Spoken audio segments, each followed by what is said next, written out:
ভাই এটা কি করলি তুই?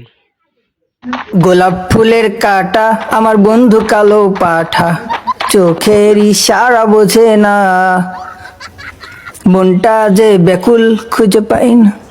ওরে টিকটকার, কিরে মাসুম, এরা এখানে কি করতেছে? ভাই, আমার তো মনে হয় এরা টিকটক ভিডিও বানাইতেছে। কি কস? আমি থাকতে টিকটক ভিডিও? ভাই, ওই যে একটা গান আছে না, ওই পাড়েতে বন্ধুর বাড়ি, মাঝখানেতে নদী, ডায়মন্ড দিমু, টপ আপ দিমু, ডুও পার্টনার হও যদি। কি কইলি তুই এটা? না ভাই, ডুও পার্টনার নাই তো, তাই কষ্টে গানটা বের হয়ে গেছে। দাঁড়া, TikTok বানাইতাছি। Quand je suis arrivé, les petits se sont demandé ce qui se passe. Oh, tellement le petit a beaucoup d'inspiration pour déranger. মার মাসুম মার, হালার পুর টিকটক বানাইতে আসছে। লাগা না, এইবার আর রিমোটটা দেয়া যাইতো না।